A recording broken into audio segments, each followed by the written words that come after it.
Hello gamers, Magehammer here again. And tonight, on Magehammer's game table, we have another run through of 4 Against the Abyss. Those of you who've been following the videos know that the Dangerous Delver's been in the Abyss now for 2 adventures. This is Kalasta, Cleric of Light, Bonderthon, Dwarven Warrior, Sindranthar, Elf, and Talius, Wizard. So, in the last adventure, they went up against a dragon man at the end. The monks of the Yellow Rose Monastery had them go into the mountain and take care of the evil that had started to emerge, and they did. They all survived, made it out. We have classes level 6, Bonderthon 6 plus an expert skill. Sindranthar is 5th level with an expert skill, and Talius is 6th level as well. Tonight, they have decided to leave the monastery after a well-deserved rest, and they are making their way into the Swordlands, which is my homebrew campaign world, and they have learned that there is some issues. This is my campaign world, by the way. My friend Weezo made this for me several years ago. So they have traveled from the monastery, which was Wormspan Mountains. They have traveled to Halia's Reach and to Katral's Peak. The base of Katral's Peak is a cave that is rumored to have a rather interesting history. There's rumored to be some great evil in there as well, and since the Dangerous Delvers have taken upon themselves to try to rid the world of all evil, they have taken it upon themselves to travel to Katral's Peak and look into the rumors of evil dwelling there. I know it's a pretty thin story, but you know what? With 4 Against Darkness being a solo game, yeah. And like I said, the next time I run a 4 Against Darkness campaign, I will use well, not really, I guess it's campaign purpose rules out of 4 Against the Abyss, and it'll be a little bit more of a unified story. But that's kind of the thing with these games is I think they do work best as one-shots. For each time, not necessarily have an overarching, it's like, goes back to the old school D&D kind of days where it's like, let's go into the dungeon, kill the stuff, take their loot, get back out, rinse, wash, and repeat. Because that formula has held up quite well, I think, over the years. So I know I still enjoy it. But I like to kind of throw a little element of story in there. So today we're at Katral's Peak, delving into the subterranean warrens underneath that peak, in search of ancient evil to vanquish it and send it off the face of the earth. And so we begin. We are starting with another funnel. If you remember, I think it was the first journey into the Abyss was the Funnel of Doom. This time, it's going to simply be the Tunnel of Doom. All right, so we start out in this passage. Well, let's go west this time. So we go down this west passageway, and it is more passageway. And we have Talius carrying the light, and her light reveals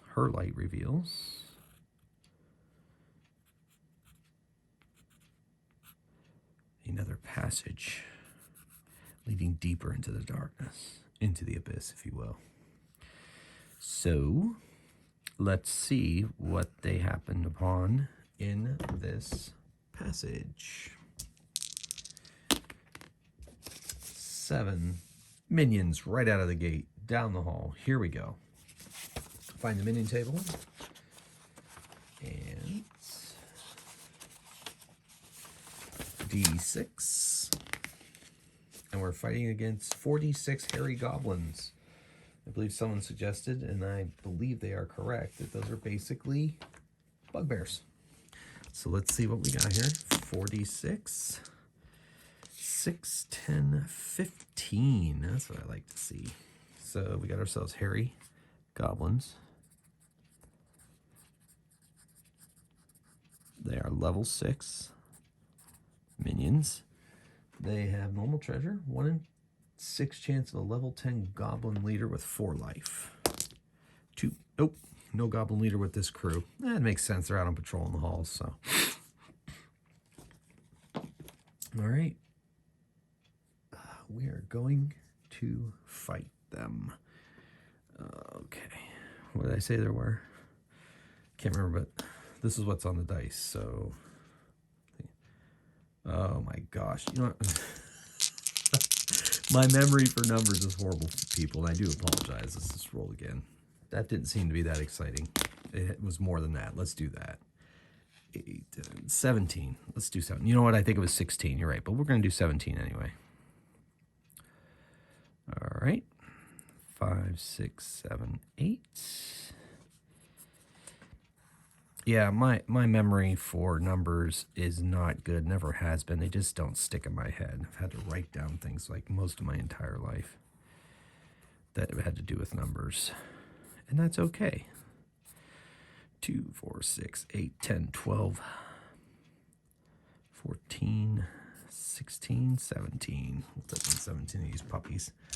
Let's do it, hairy goblins. All right. Hairy goblins. Bugbears, if you will. Okay, we are attacking first. Sindrantar gets off a shot from behind. 9 plus her 5 is 14. Takes out 2 of them. Then Kalasta attacks. Oh my gosh, 2 explosions in a row right out of the gate. 10, 13. She takes out 2 more. Bonderthon and Gronsky. He rolls a 1. Of course he misses. That's okay. 2 explosions. I can't complain. It's just Bonderthon. We all know Bonderthon. Sindranthar's, oh, she's in the back, so she's going to be using her bow. We're not in her room. 4 plus 5, 9. And Talia's, she's going to shoot out her sling, see what happens. She misses. She doesn't care. All right, so the 2 in front get attack each. Oof. So Bonderthon gets a 7, so he passes, but Kalasta only gets a 6, so she takes a point of damage. Loses a life point, if you will. All right. They are not under 50%, so we attack back. Kalasta, now Kalasta with the 1. Bonderthon with a 12 takes out 2 of them. And then Sindranthar fires her bow. Explosion. 15. 22. 26 plus 5. 31. Ooh, 6. 12. 18. 24. 30. 36. Yeah. That she displayed must have just like done a flurry of arrows down the hall. Take out the hairy goblins. Kalasta with her sling misses. She's not wasting magic on these guys. All right, so they have to see if they run away. They stay and fight. We must have enraged them with that flurry of arrows. So these 2 have to save. Bonderthon saves. Kalasta takes yet another life point of damage. Kalasta attacks, explodes. 9 plus 3 is 12. That's 2 more. Bonderthon and Gronsky. 5 plus 8 is 13. That's enough to finish them. That goes towards our minion count. Remember, 4 against the Abyss, it's 5 minion count. You roll for experience point rolls. They had normal treasure, so let's see what we got here.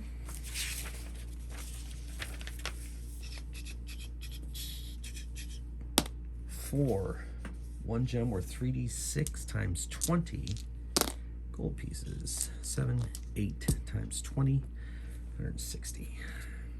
All right. Bonderthon will carry that. Thank you very much. We're going to continue through this door here. Let's see what's beyond there. 65, another passage. Lots of passageways in this place under Katral's Keep. Or Katral's Peak. Yeah, let's do that. Okay, so goes 20 feet this way, technically 30. Turns to the south and goes 5, 10. Yeah, it goes 30 here and ends in a door. All right, let's see what's in this this hallway. 6. 6 is Roll in the Abyss Vermin table. So we get some vermin this time around. D6. We got a 5. D6 plus 1 Kobold Ghouls, which are undead, which is good for Calasta. So just 3. Level 7 undead. They are vermin, kobold, ghouls. Yeah, there's only 3 of them. Added 2 on there. I think that's what I rolled, plus 1. Character wounded by a kobold ghoul, save versus level 6 poison or be immediately paralyzed. Elves are immune to this poison. Paralyzed creatures automatically hit if attacked. Blessing spell is paralysis. Okay, we are attacking them. There's only 3 of them, so that's not too bad. Calasta gets at her level against undead. 5, 6, 11. She takes out one of them. Bonderthon attacks. 5 plus 8 is 13. And that's one more of them. Ooh, I forgot about Sinjarthar's bow attack. So explodes. 13 plus 5 is 18. Well, that was quick. They have no treasure. Kobold Ghouls. All right, then. All right, well, let's go through that door and see what I roll and see how I can adjust it. 51. It's my Trident door path. Yeah. You know what? Since there's like 3 doors on it, let's put a door here and a door here. But it counts as a passage. Let's see what's in the passageway. 10. If a corridor, roll on the Abyss Traps table. 2.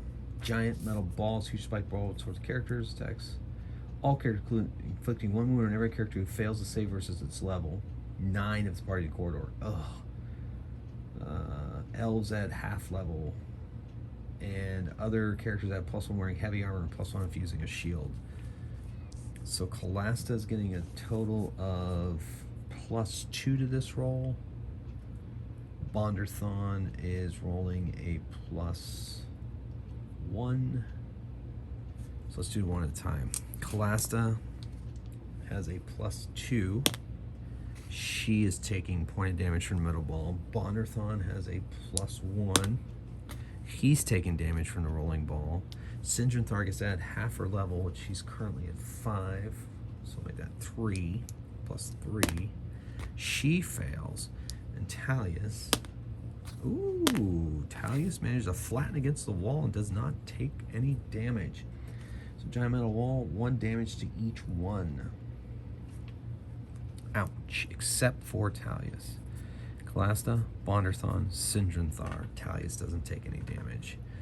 Calasta's still not in too bad a shape. All right, so ball. We're gonna go north. 45. So 45 is, man, another passageway. It's a long one. All right, so it goes here, splits off this way. It also splits off that way, but obviously that's the end of the page. And so we'll call that a day. Let's see what's in this corridor. That's a 10, another trap. 4. Guillotine. A sharp, heavy blade falls from the ceiling into a random character. The character takes 3 wounds if he fails to save versus the trap's level D6 plus 2. So 5. I have to make a 5 save. Elves and halflings are +1. All right, we'll see which one of this it is. 1, 2, 3. Sinjarthar. Good. It's the elf. So she gets a +1. elves and halflings. Save a +1. So she has to roll a 5 or higher. She got it. She avoids the guillotine. Thank goodness. That was horrible. We're going to continue north. No, let's go east. Try to close it up with that. 32. Passageways. Man, so many passageways.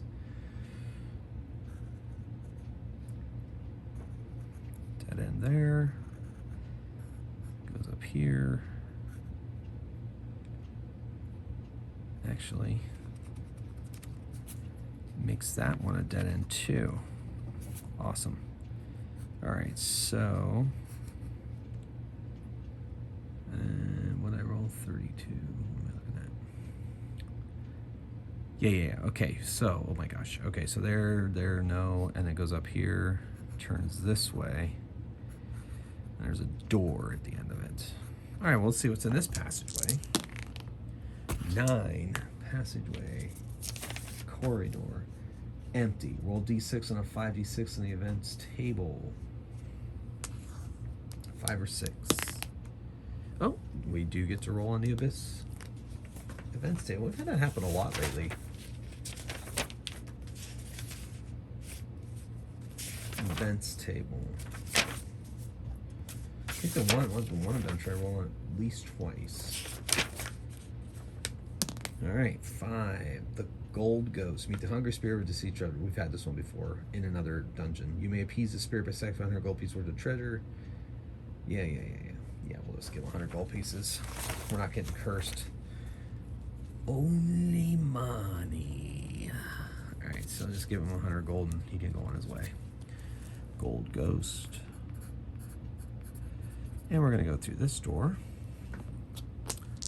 Let's see what's beyond. 61. It is a room, finally. And it's a big room.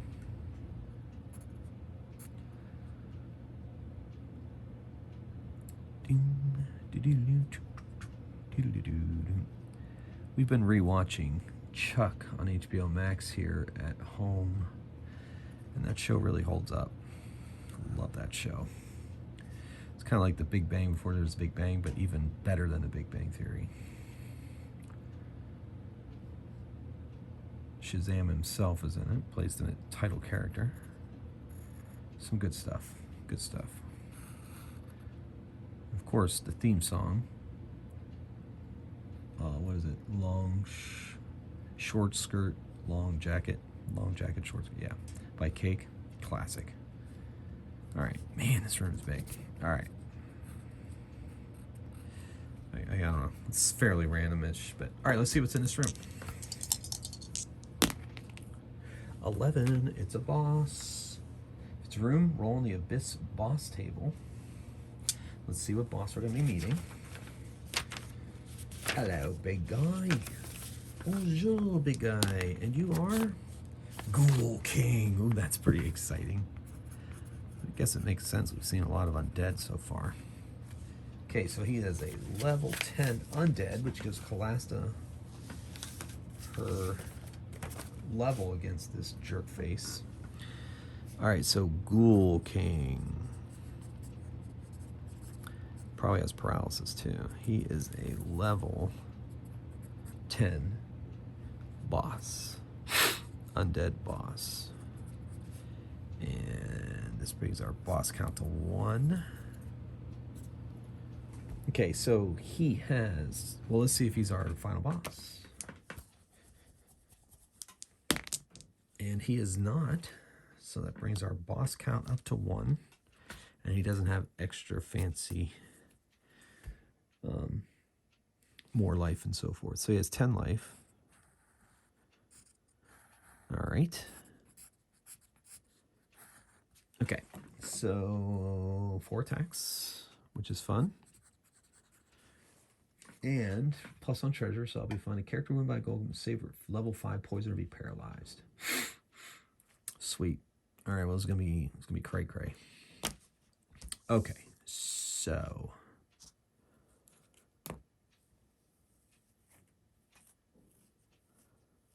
here we go. We're going to fire off our bow. 4 plus 5 is 9. Not enough. All right. She's going to have to switch a weapon when she attacks. Let me double check my Baton of Righteousness. I made a note there so I wouldn't forget it from the last time. Wielder this iron metal rod, deals 1 wound each time the baton inflicts a killing blow to any boss or weird monster. Heals 1 wound. All right. So it's a hand weapon, so Callista is now using that. I guess she's kind of been using it the whole time, but either way, so she switches it, whatever. So wielder this metal rod, heals 1 wound each time the baton inflicts the killing blow to any boss or weird monster. Okay, well, she needs healing.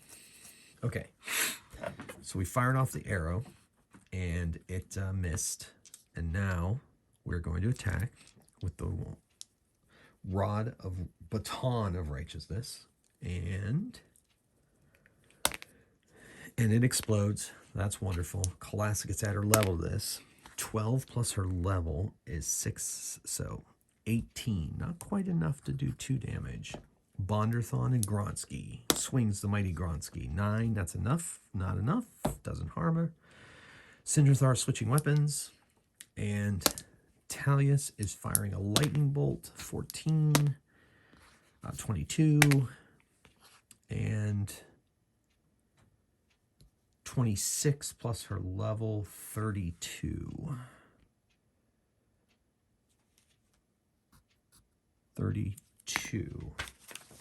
32. Let me write that down before I forget. You know me and numbers. I need to double check lightning bolts. Some does 2 damage to a boss, but like, is that for every pop or what? Let me double check.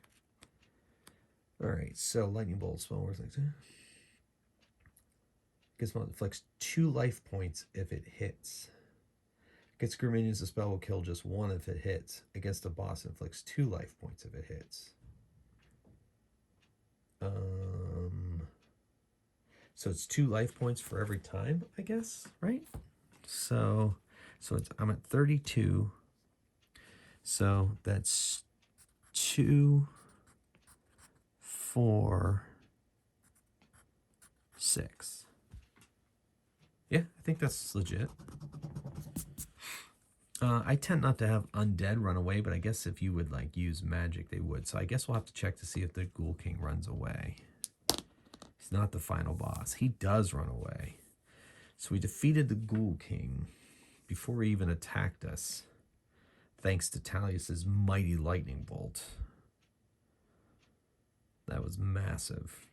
Okay, cool. So drops some treasure. They have treasure +1. I think it's only 1 roll though. Ghoul King. Treasure +1. Oh no, I roll D8 these days, I think, for treasure. 7.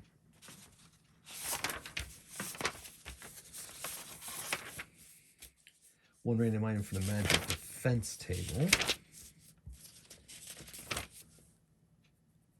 Plus, we did have an amulet of protection versus undead, which that must come from the core book, maybe magic items.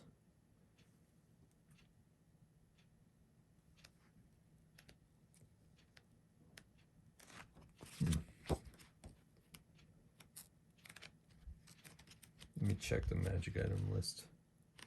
4 against darkness, double check that. I mean, that would have been great, but we didn't really need it apparently. It must have been something from one of my other games. All right, no big deal. Anyway, so we defeated it. We get magical defense table. That's a D6. D6. 4, a magic shield gives a +2 defense bonus to may be used by any character who uses a shield. Shield is indestructible, so ignores any results to destroy it. Great. That's going to go to Callista. She's our shield wielder. So she is now at +4 defense.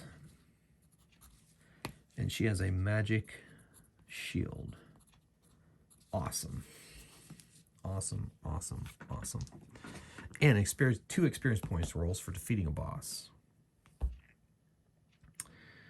So Sindranthar technically is 5th level, but everybody has quote-unquote leveled up at least once. Bonderthon technically is leveled up twice, so we can't do him.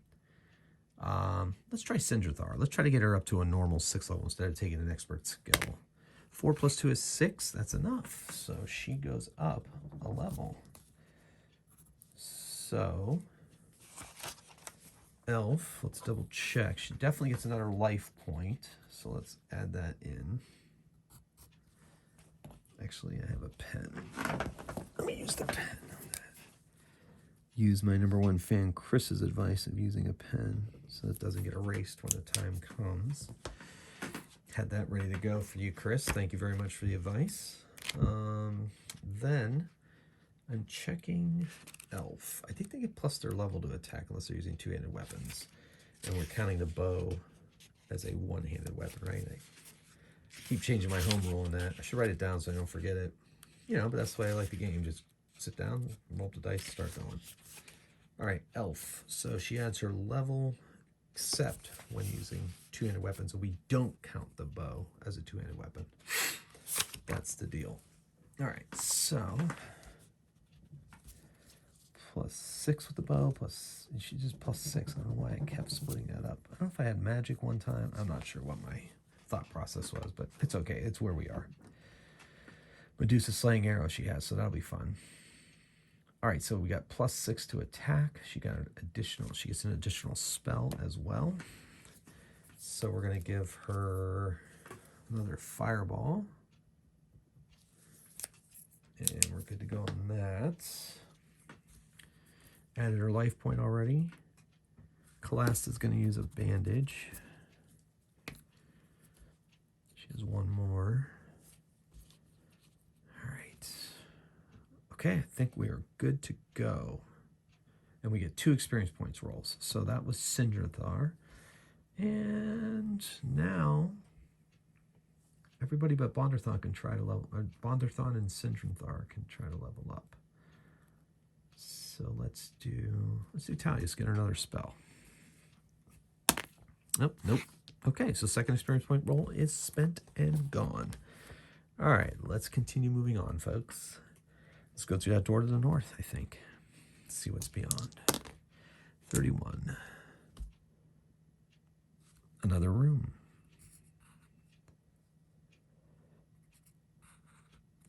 And a pretty fun room. I haven't rolled this room that much, I don't think, in my other adventures.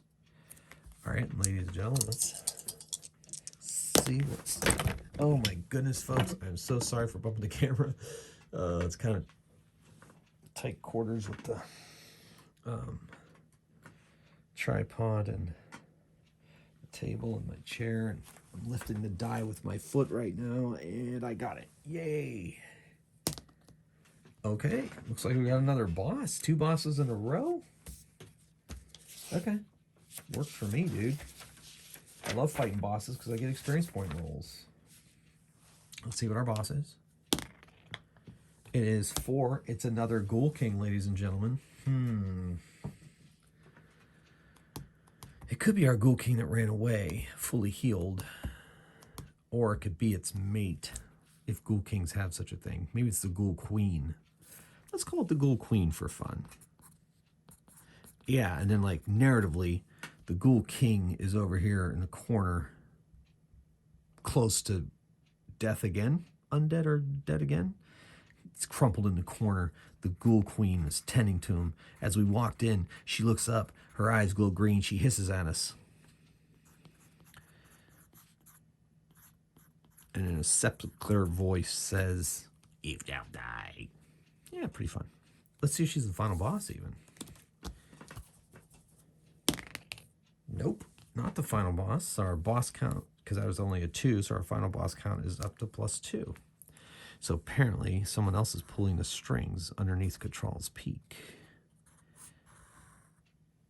1, 2, 3, 2, 3, 4, 5. Yeah, 10, 4 attacks. Let's see if we can take down the Ghoul Queen. All right. Fire an arrow. Does not explode, but it's at 12. It's enough to take out 1 hit point. All right, Kalasta charges forward with her Rod of Righteousness and rolls a. She has her level against undead, so she rolls a 9. Okay, not enough. She misses. Bonderthon and Gronsky, nope. Oh no, they got an 11. That's 1. Cinderthar switches weapons, and Talius casts Lightning Bolt. Oof. Well, so much for that. Yeah, it's too good to be true. I guess it evens out because that ridiculous explosion against her husband. So she jumps up, hissing, starts swiping at our party. She has 4 attacks. Each one of them gets an attack. They have to. They got to roll an 11 or higher. Oh my gosh! Talius is hit. Bonderthon is hit. Kalasta is hit. And Sindranthar is hit. Holy Moses. They each have to make or be paralyzed. This could get really ugly, folks. Let's save versus level 5 poison or be paralyzed. First of all, let me do the point of damage to each of them. She's really enraged. Her husband is messed up as badly as he is. Oh my gosh, Kalasta, of course, is going to be paralyzed. Against this paralysis, elves add their level to the save. So she, of all of them, makes her save.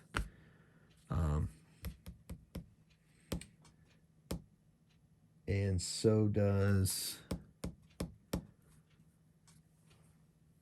Talius. I'm double checking to make sure dwarves don't get any. Nope. All right, so basically, Bonderthon and Kalasta are paralyzed.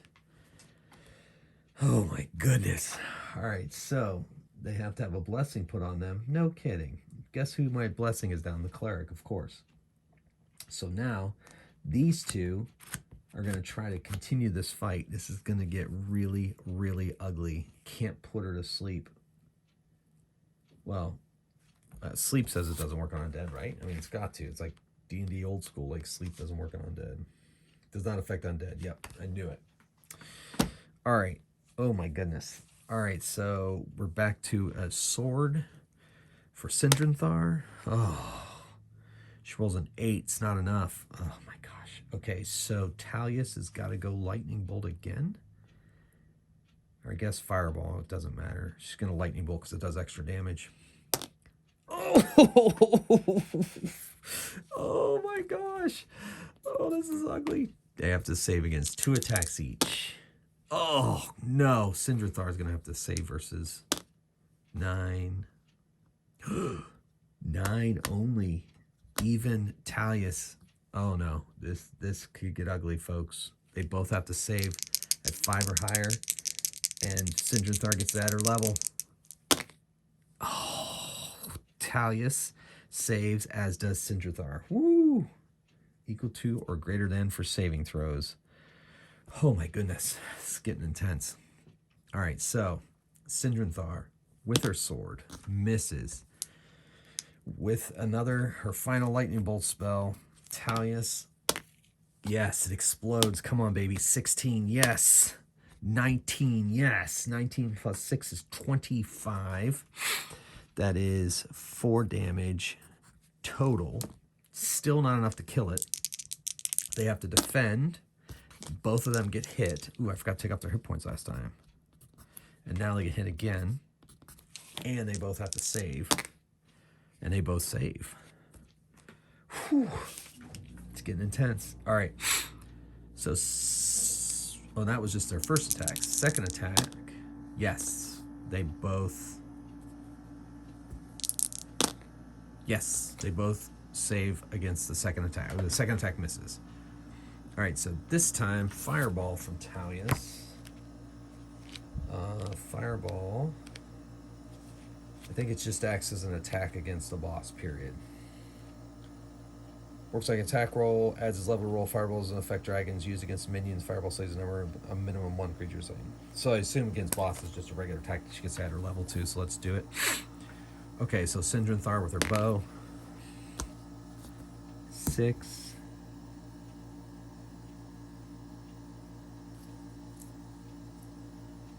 plus 6 is 12. That's another hit point. We're going to have... Oh, we have to roll to see if the Ghoul Queen ran away. She does. So this is the last attack and she runs away. We are going to use that fireball spell. I'm going to try to take her down. I guess I should have checked to see if she ran away before she attacked. Oh, no, wait. Bosses are different, dang it. Something about losing levels, and they don't necessarily run away. Hold on. Wow. Just popped into my head. That rule just popped into my head. Let me double check. When a boss loses more than half his life points, level drops by 1, and must make a morale roll. Oh, level drops by 1, so it's at 9 then, and it is running away. Okay, cool. So technically it's at 9 if that matters. I'm still casting that fireball. 4 plus 6 is 10, so it does 1 more damage. Plus the Ghoul Queen now is running away. She's abandoning the corpse of her husband, going north there. We finish off her husband, chop him into bits. Now, what do we do about the paralysis? Does it wear off?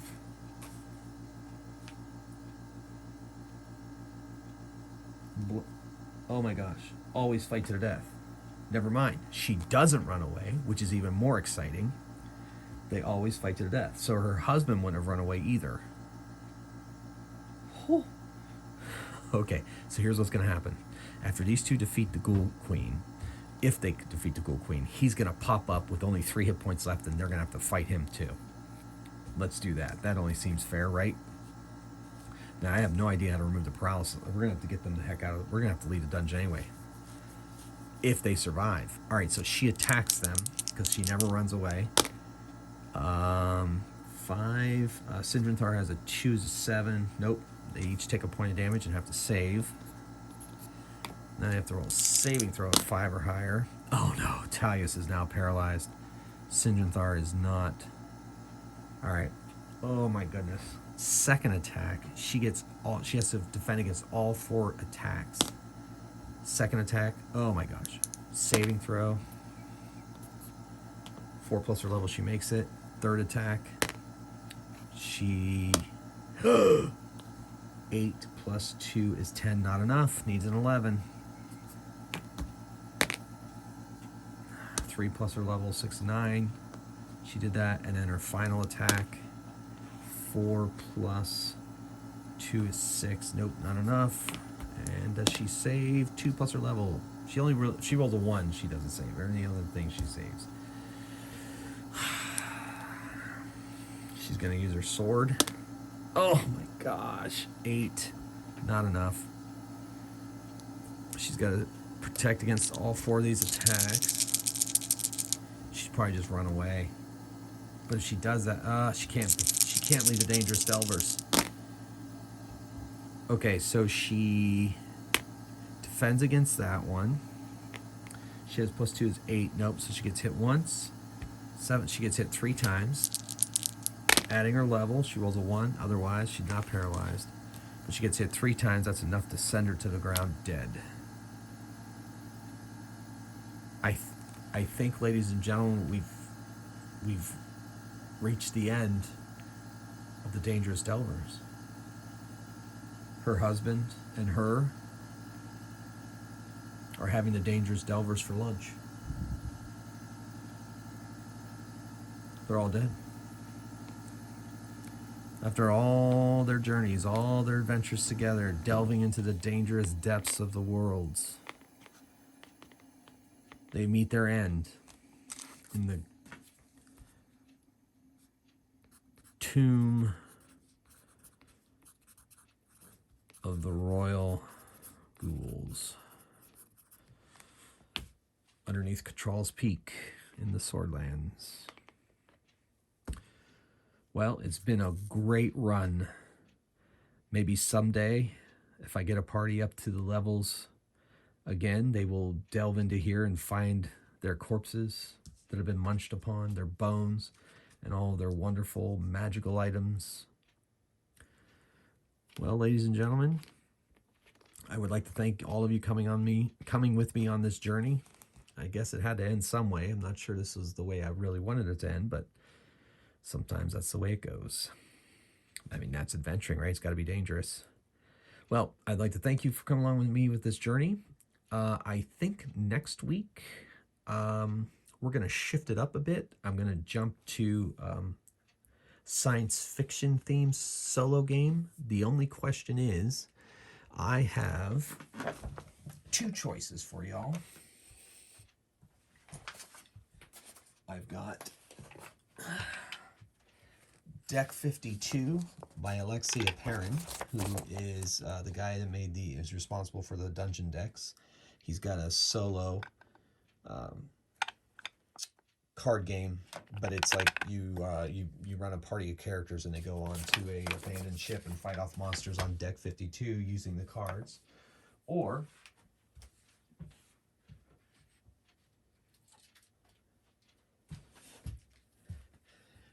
Andrea Cifalogi's 4 Against Mars, which basically runs on this same kind of engine as 4 Against Darkness, but takes place in 1950s America, and the Martians have invaded, and your group of citizens has to fight against them and make their way around town and gather resources and try to take them down. So basically delve into their own town to help defeat the invaders.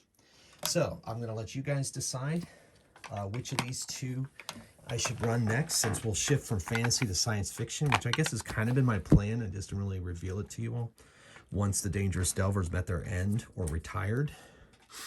So once again, Deck 52, Space Wrecked, a quick solo dungeon crawl card game that's science fiction themed. Or 4 Against Mars, where you take your citizens of my town will have to go against Martians. So let me know what you think. Let me know what your vote is, and I'll take all of your suggestions and let my viewers choose what they want to watch next time. Well, ladies and gentlemen, thanks again for watching. I hope you've enjoyed these games as much as I have. And until next time, keep on rolling dice and playing games. And on that note, Magehammer out.